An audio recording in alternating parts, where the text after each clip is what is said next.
Hello everyone, I hope you are fine and well. आज हम start करेंगे cash flow statement की video number 2। Cash flow statement के part 1 में हमने कैश इन फ्लो को इन डेप्थ में डिस्कस किया था कि कैश फ्लो स्टेटमेंट क्या होता है, इसका पर्पस क्या है और इसे हम कैसे सॉल्व करते हैं। लाइक ऑपरेटिंग एक्टिविटीज़ क्या होती हैं, financial activity and investment activity.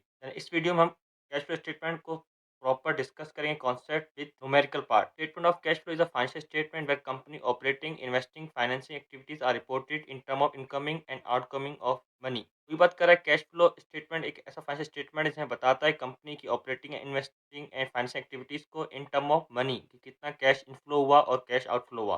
Cash moves into and out of a business और various reason, sometime related to the direct sale और परचेज ऑफ गुड्स और services. Sometime cash inflow outflow होता है business में different reason की वजह से। Not may be direct sale और unsell of product, goods and services. Cash on these financial statement include current asset, जैसे कंपनी अपने करंट एसेट पे परचेज कर रही हो तो इसमें क्या हो, कैश का आउटफ्लो इंक्रीज होगा। Like money in checking, saving account and cash equivalent, like short term investment, या कंपनी क्या कर रही है अपने कुछ करंट एसेट में इन्वेस्ट कर रही हो। Cash flow statement explain how company manage it's cash. Cash flow statement हमें बेसिकली बताती है कि कंपनी जो है वो कैश को कैसे मैनेज करती है अपनी लाइबिलिटीज को पे करने के लिए या शॉर्ट टर्म डेब्ट्स को पे करने के लिए। Cash flow statement components. A statement of cash flow display incoming and outgoing money from these types of activities like operating activities, investing activities, and finance activities. First activity is operating activities. Cash flow from operating activities include money spent generated by selling goods, product and service. ये operating activities में क्या है, जब company अपना पैसा या तो generate कर रही है या स्पेंड कर रही है, किससे, सेलिंग ऑफ गुड्स से या प्रोडक्ट या सर्विस से। और इसमें दूसरी जो चीज़ें इंक्लूड हैं, first is depreciation and amortization. How much an asset loses value over the course of its lifetime. एक एसेट जो कंपनी के पास है वो ओवर द टाइम पीरियड कितनी वैल्यू क्या कर रहा है, डेप्रिशिएट कर रहा है। तो अगर एक एसेट की वैल्यू डेप्रिशिएट हो रही है तो ये क्या है, एक नॉन कैश ट्रांजैक्शन है, क्योंकि इसमें फिजिकली कैश का कोई आउटफ्लो नहीं है, लेकिन क्या है, उसकी एक वैल्यू जो है एसेट्स की वो कम हो रही है। Changes in working capital transaction that effect current asset and liabilities. Transaction है उनका क्या इफेक्ट हो रहा है उसके करंट एसेट्स पर और लाइबिलिटी पे। मे भी उनका अकाउंट रिसीवेबल है जो प्रीवियस फिजिकल ईयर से कम हो, या मे बी उनका अकाउंट पेबल ज़्यादा हो, तो क्या चेंज इन वर्किंग कैपिटल का भी इफेक्ट होता है ऑपरेटिंग एक्टिविटीज़ पर। Account receivable, money on to the company by client and customer. Account receivable को पता हो क्या है कि जो पैसा हमें क्लाइंट से, किसी कस्टमर से कंपनी को मिलना है, मीन कंपनी का कैश इनफ्लो इंक्रीज होना है। अकाउंट पेबल है company money the company owns to the client and customer. Account payable mean जो पैसा कंपनी ने कस्टमर को या कोई सप्लायर या वेंडर को क्या करना है, देना है। मीन इसमें क्या कंपनी का कैश आउटफ्लो इंक्रीज होगा। These are the operating activities of cash flow statement. Activities की टाइप्स हमने पढ़ ली। अब हम पढ़ते हैं कि accrual to the cash basis have two method to find out. Mean जो कैश अभी हमें मिलना है या हमने किसी को देना है कंपनी ने, तो उससे हम कैसे फाइंड आउट करेंगे कंपनी के पास एक्चुअल कैश कितना है।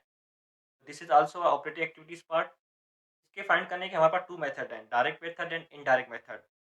इस बेसिकली इस वीडियो में हम इनडायरेक्ट मेथड के थ्रू ऑपरेटिंग एक्टिविटी को फाइंड करेंगे। इनडायरेक्ट मेथड क्या है, इसके 5 स्टेप्स हैं। Number 1 is determine the net income, की कंपनी पर एक्चुअल नेट इनकम कितनी है।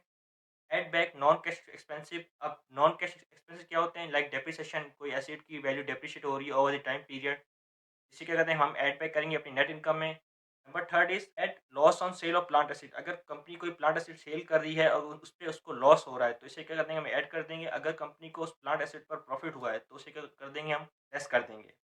Fourth is current asset. Current asset क्या है, अगर करंट एसेट कंपनी के इंक्रीज हो रहे हैं तो इसे हम क्या लेस कर देते हैं, क्योंकि अगर करंट एसेट इंक्रीज होंगे मीन कैश आउटफ्लो ज़्यादा होगा। अगर करंट एसेट डिक्रीज होते हैं तो इसे हम ऐड कर देते हैं।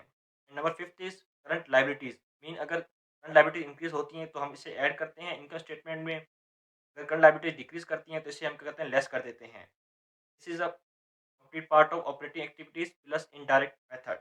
Second activities, investing activities. Investing activity include change to the long-term assets such as real estate, change in capital expenditure. In company ने कोई लॉन्ग टर्म एसेट्स में इन्वेस्ट किया हो, जैसे लैंड, बिल्डिंग, प्रॉपर्टी परचेज की, तो इसमें क्या है, ये कंपनी की इन्वेस्टिंग एक्टिविटीज़ हैं। अगर इसे हम इन डिटेल पढ़ते हैं, plant, property, equipment purchase such as warehouse space, office equipment and production plants. इन कंपनी ने कोई लैंड परचेज की हो, कोई प्रॉपर्टी ली हो या इसी इक्विपमेंट में इन्वेस्ट किया हो, तो इसमें क्या है, कंपनी का कैश का आउटफ्लो इंक्रीज हुआ। आई मीन उन्होंने कोई एसेट परचेज किया तो उसके रिटर्न में उन्हें कुछ पैसे पे करने पड़े। Proceeds from plant, property and equipment sales. Mean अगर उन्होंने कोई प्रॉपर्टी, प्लांट या लैंड किसी चीज़ को बेचा, सेल आउट किया, तो उसमें क्या होगा, company generated from selling property and equipment में, उसमें क्या कंपनी का कैश इनफ्लो इंक्रीज हुआ। मीन जब उन्होंने कोई चीज़ सेल की तो उसमें क्या उन्हें कैश मिला, तो इससे कि कंपनी का कैश इनफ्लो इंक्रीज होता है। Purchase of marketable securities mean उन्होंने किसी बॉन्ड में स्टॉक वगैरह परचेज किए। Proceeds from sale of market securities mean उन्होंने अगर कोई बॉन्ड सेल मार्केट में बेचे, उसमें क्या उन्हें पैसा मिला मीन कैश इन्फ्लो इंक्रीज़ हुआ। Business acquisition proceeds money made और spent as a part of acquisition another business part of company being acquired mean उन्होंने अगर किसी और बिज़नेस में इन्वेस्ट किया है, किसी और बिज़नेस को एक्वायर किया, तो उसमें क्या हुआ, उनके पास कैश का इनफ्लो और आउटफ्लो इंक्रीज़ हुआ। Third activity is financing activities. Cash flow from financing activities involve any money spent and generated from issuing debt, paying dividend to the shareholders and repaying long-term loans. ऐसे activity क्या है, company ने कोई भी पैसा अपना spend किया या जनरेट किया किससे, इशूइंग डेट से या किसी से लोन लिया, तो उनको कैश मिला, उनका कैश इनफ्लो इंक्रीज हुआ। पेइंग डिविडेंड में अगर उन्होंने शेयर होल्डर्स को डिविडेंड पे किया, उसमें क्या कैश का आउटफ्लो इंक्रीज हुआ। And repaying long term loss, अगर उन्होंने जिस वेंडर से किसी बैंक से लोन लिया हो तो उसे पे किया है इन टर्म ऑफ कैश में, तो क्या है उसमें कैश का आउटफ्लो इंक्रीज होता है। लाइक डिविडेंड पेमेंट्स, जब किसी किसी बंदे ने उनकी कंपनी के शेयर्स में होल्ड परचेज किए हों शेयर्स, अगर तो कंपनी उनको क्या करती है, उन शेयर्स पे कुछ डिविडेंड देती है। रेवेन्यू और earning redistribute to the share holders as a cash और stock reinvestment. Purchase of common stock, buying back previously previously issued public shares. हम कहते हैं टैजी कॉमन स्टॉक मीन अगर कंपनी अपने कॉमन स्टॉक किसी पार्टी से या किसी कंपनी से क्या कर ले, रीपर्चेज कर ले। अगर कंपनी अपने शेयर्स रीपर्चेज करेगी तो उसके रिटर्न में वो कुछ पैसे देगी। इसमें क्या है, कैश का आउटफ्लो इंक्रीज हो रहा है। प्रोसीड्स फ्रॉम इशूइंग डेब्ट, अगर कंपनी ने कोई लोन वगैरह परचेज किया, तो इसमें क्या है, कंपनी के पास कैश इनफ्लो इंक्रीज होगा। मनी मेड बाय सेलिंग डेब्ट to the investor. Repayment of long term डेब्ट, company spend to repay the loan, अगर कंपनी ने अपना लोन जो कंपनी किसी बंदे से किसी कंपनी से बैंक से लिया था, जब कंपनी उसको रीपे करेगी, तो इसमें क्या कंपनी का कैश का आउटफ्लो इंक्रीज होगा। This is the financing activities. अब फर्दर हम मूव करते हैं क्वेश्चन की तरफ।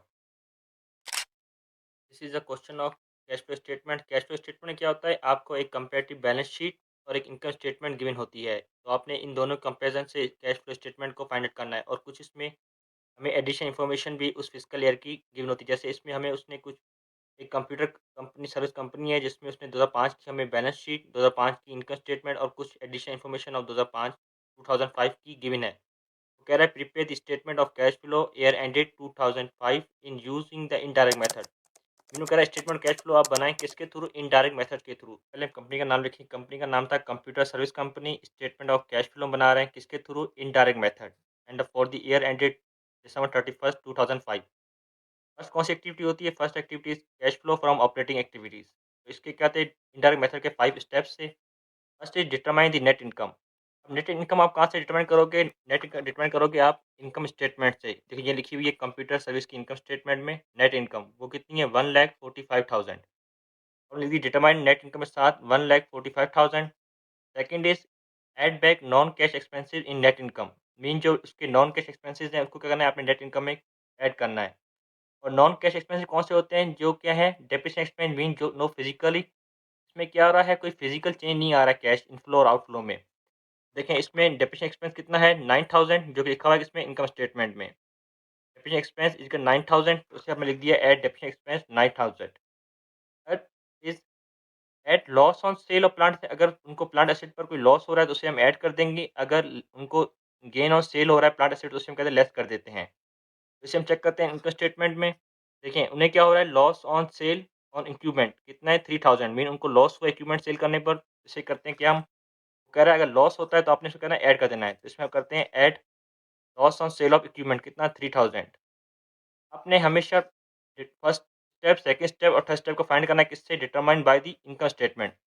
ये तीनों चीज़ें आपको net income, non cash expenses and loss of plant asset and gain of sale of plant asset हमेशा कहाँ से फाइंड आउट मिलेंगे, हमेशा इनकम स्टेटमेंट से आप इन्हें डिटरमाइन करेंगे। Fourth step is current asset. अगर करंट एसेट में डिक्रीज हो रहे हैं तो उसे हम ऐड कर देते हैं, अगर करंट एसेट इंक्रीज हो रहे हैं तो उसे हम कहते हैं लेस कर देते हैं। अब करंट एसेट हम फाइंड करेंगे किसके through, in the balance sheet में। करंट एसेट आपको बैलेंस शीट में गिवन होंगे। देखिए इस क्वेश्चन में करंट एसेट कितने हैं, हमारे पास 4 टाइप्स के हैं, cash, account receivable, merchandise inventory and prepaid expense. और हमेशा बैलेंस शीट में आपको 2 फिजिकल ईयर्स की जो वैल्यूज़ होंगी वो गिवन होंगी, एक 2004 की, एक 2005 की। मीन आपने दोनों को कंपेयर करना है कि इन केस इस फिजिकल ईयर में लाइक 2005 में ये इंक्रीज़ हो रहे हैं अकाउंट रिसीवेबल या डिक्रीज़ हो रहे हैं। तो देखिए हमने इधर तीनों लिख दिए हैं। कैश को फिलहाल हम इंक्लूड नहीं करें क्योंकि हम स्पेशली इसको कैश के लिए तो फाइंड आउट कर रहे हैं इस स्टेटमेंट को। हम लिखेंगे अकाउंट रिसीवेबल, 2005 में अकाउंट रिसीवेबल था हमारे पास 20,000 और 2004 में कितना था 30,000। मीन इसमें इस साल 10,000 का चेंज हुआ है, मीन 10 10,000 ये डिक्रीज़ हुआ है। तो मैंने लिख दिया कितना इसमें है डिक्रीज़। मटेरियल इन्वेंटरी 2004 में थी 10,000 और 2005 में थी 15,000 मीन इसमें 5,000 का इंक्रीज हुआ है, तो हम लिख दिया increase in material inventory according to previous year. Prepaid expense 1,000 और इस साल कितना है 5,000 मीन इसमें 4,000 का इंक्रीज हुआ है। तो जो करंट एसेट इंक्रीज हुआ है उसे हम कर देंगे लेस, और जो डिक्रीज हुआ है उसे हम ऐड कर देते हैं अकॉर्डिंग टू रूल। मीन देखें, decrease in current asset add, increase in current asset less. देखिए अकाउंट रिसीवेबल में क्या हो रहा है, डिक्रीज हो रहा है, तो इसे हम ऐड कर देंगे add decrease on account receivable. कितना 10,000, ये तो 4 में था 30,000 और तो 5 में कितना था 20,000 मीन 10,000 का चेंज है, हमने इसे कर दिया ऐड। मर्चेंट इन्वेंट्री में कितना था, मर्चेंट इन्वेंट्री हमारा 5,000 इंक्रीज हो रही है, जब इंक्रीज होती है तो उसे हम लेस कर देते हैं, less increase in merchant inventory कितनी 5,000, इसे हम लेस कर देंगे। और क्या है, प्रीपेड एक्सपेंस भी हमारा 4,000 पे क्या हो रहा है 4,000 इंक्रीज हो रहा है, इसे कर देंगे हम लेस। प्रीपेड एक्सपेंस कितना 4,000, जब हम इन तीनों को सम कर लेंगे तो कितना रहेगा हमारे रिमेनिंग हमारे पास 1,000। Last step is current liabilities. अगर लाइबिलिटीज हमारे पास इंक्रीज होती है तो उसे हम ऐड करते हैं, अगर लाइबिलिटी हमारे पास डिक्रीज होती है तो उसे हम क्या कर देते हैं, लेस कर देते हैं। इस क्वेश्चन में देखिए लाइबिलिटीज आपके पास गिवन है। करंट लाइबिलिटीज को कितनी है, इसमें दो टाइप्स की हैं, एक है करंट अकाउंट पेबल, दूसरी है income tax payable. Account payable 2004 में थी 12,000 और 2005 में थी 28,000 मीन इसमें है, उसे हम करेंगे ऐड। और इनकम टैक्स पेबल 2004 में था 8,000 और 2005 में कितना 6,000 मीन इसमें 2,000 का चेंज आया है, मीन ये डिक्रीज होता है, इसे हम कर देंगे लेस। तो देखें 16,000 हमने क्या किए हैं ऐड किए हैं और 2,000 क्या किए लेस किए हैं, तो नेट कितना हमारे पास रह गया इसका करंट लायबिलिटीज का, वो रह गया 14,000। पाँचवें स्टेप को कंप्लीट करने के बाद हमने बनानी इनकी समरी के नेट इनकम हमारे पास थी 1,45,000, डेप्रिसिएशन एक्सपेंस था कितना हमारे पास 9,000, लॉस ऑन सेल थी 3,000 और करंट एसेट कितना था नेट 1,000। करंट लायबिलिटीज का जो नेट हमारे पास आया था वो कितना आया था 14,000। हम इन सबको ऐड कर देंगे तो ये कितना है 1,72,000। ये क्या है कंपनी का नेट कैश फ्लो किसका है, ऑपरेटिंग एक्टिविटीज़ का। Second is cash flow from investment activities. Investment mean company ने जो अपना पैसा इन्वेस्ट किया है किसमें, प्लांट एसेट जिसमें कहते हैं नॉन करंट एसेट, जो कि लॉन्ग टर्म इन नेचर है। Only look at the asset cost not accumulated depreciation expense. वो कहता है आपने एसेट की सिर्फ कॉस्ट को इसमें कंसिडर करना है, ना कि उसके डेप्रिसिएशन वैल्यू को भी कंसिडर करना है। Because all these non current asset plant record at cost principle. कहता है कि क्योंकि ये तमाम जो नॉन करंट एसेट हैं वो किस पर रिकॉर्ड हुए हैं, कॉस्ट प्रिंसिपल पर। अब लॉन्ग टर्म एसेट कौन से होते हैं, प्रॉपर्टी लैंड इक्विपमेंट, वो क्या है लॉन्ग टर्म एसेट है। अब नॉन करंट एसेट के नीचे हमारे पास लिखे होंगे कौन से नॉन करंट एसेट, जो क्या है लैंड बिल्डिंग एंड इक्विपमेंट। देखें इसमें बिल्डिंग और इक्विपमेंट की हमारे पास इक्विपमेंट डेप्रिसिएशन की वैल्यू गिवन है, लेकिन इसमें क्या करते हैं कि हम फुली इग्नोर कर दें, क्योंकि ये कहता है कॉस्ट प्रिंसिपल की क्या है वायलेशन है, क्योंकि इसमें हम सिर्फ एसेट्स की कॉस्ट को कंसिडर करेंगे। हमने यहाँ लिख the land building and equipment. Land 2004 में थी 20,000 की और 2005 में कितने की थी 1,30,000 मीन इसमें इंक्रीज हुआ कितना 110 का। बिल्डिंग 2004 में थी 40,000 की और 2005 में कितनी थी 160 की, मीन इसमें 1,20,000 का क्या हुआ इंक्रीज हुआ है। और इक्विपमेंट तो चार में था 10,000 का और 2005 में कितना था 27,000 में, इसमें 17,000 का क्या हुआ इंक्रीज हुआ, मीन ये तीनों चीज़ें क्या हो रही हैं इस फिजिकल ईयर में इंक्रीज हो रही हैं। इसके साथ साथ हमने इन करंट एसेट में एडिशनल इन्फॉर्मेशन पे भी कंसीडर करना है, क्योंकि कुछ इन्फॉर्मेशन जो यहाँ गिवन है ये भी इसी बैलेंस शीट से लिंक कर रही है। जैसे देखें second issue additional information related to land. Second में कहता है issue 1,10,000 of long term bonds in direct exchange of land. वो कहता है उन्होंने 1,10,000 रुपये में कोई bond long term bond issue किए किसके एक्सचेंज में, in term of land. Mean इसमें कोई कैश का एक्सचेंज नहीं हुआ, क्योंकि स्टेटमेंट कैश फ्लो हमारा सिर्फ फोकस किस पे होता है कैश पे, जिस ट्रांजेक्शन में कैश इनफ्लो या आउटफ्लो हुई है हम सिर्फ उसे रिकॉर्ड करते हैं। तो देखें when we acquire the land when company issue bond payable your credit liability not cash issue. तो जब हमने को लैंड एक्वायर की थी एक, उसमें क्या किया हमने लॉन्ग टर्म बॉन्ड्स इशू किए हैं, ना कि कोई कैश दिए, तो ये ट्रांजेक्शन हम रिकॉर्ड नहीं करेंगे। And third is on building cost is 120,000 was purchase for cash. देखें इसमें हमने बिल्डिंग परचेज की थी, वो कितने में की है 1,20,000 इन टर्म ऑफ कैश, तो इसे हम रिकॉर्ड करेंगे purchase of building in cash outflow, तो इसे हम लेस कर देंगे। And equipment costing 25,000 was also purchase for cash and company sold equipment at the book value of 7,000, actual is 8,000 its cost. Less accumulated depreciation is 1,000 for the cash of 4,000. अब देखें equipment की actual price जो थी जब हमने उसे purchase किया था वो कितनी थी 25,000। अब हम जब से उसे सोल आउट कर रहे हैं उसकी बुक वैल्यू है 7,000 और एक्चुअल उसको परचेज किया था वो कितने की थी, एक्चुअल उसकी कॉस्ट जो है वो है 8,000 मीन 1,000 क्या है उसकी वैल्यू जो डेप्रिशिएट हो गई, लेकिन उससे अभी उसकी मार्केट प्राइस जो है वो है 4,000। देखें 20,000 27,000 उसकी वैल्यू थी 2005 में और 10,000 वैल्यू उसकी कब थी 2004 में, क्योंकि क्वेश्चन में हमें गिवन है किसकी इक्विपमेंट की। देखें यहाँ लिखा हुआ इक्विपमेंट कितने 2004 में 10,000 का, 2005 में कितने का 27,000 मीन 17,000 का क्या है इंक्रीज़ है। तो ये इसमें क्या है चेंज कितना है 70,000 का है। अब देखें बुक वैल्यू उसकी कितनी थी 7,000 जो कि क्वेश्चन से लिख दी यहाँ पे बुक वैल्यू उसकी है 7,000 और मार्केट वैल्यू कितनी है उसकी 4,000। तो हमें लिखना है market value minus book value तो कितना हमें लॉस आ रहा है 3,000 का। हमने जब परचेज़ ऑफ इक्विपमेंट किया मीन हमने पैसे दिए कैश आउटफ्लो हुआ तो इसे हम लेस कर देंगे और सब हमें लॉस होता है याद है हमें पढ़ा था लॉस ऑन इक्विपमेंट हम करते हैं ऐड अगर गेन ऑन इक्विपमेंट हो तो इसे हम कर देते हैं लेस। तो इसमें हमें लॉस है तो इसे हम कर देंगे ऐड। 25,000 में से हमने इसको कर देना ऐड क्योंकि ये लेस हो रहा है तो हमारे पास एक्चुअल कितना रह गए। तो एक ये वैल्यू निकल के आ गई किसकी सेल ऑन इक्विपमेंट की एक परचेज़ ऑफ इक्विपमेंट दूसरा इसकी परचेज़ ऑफ बिल्डिंग की।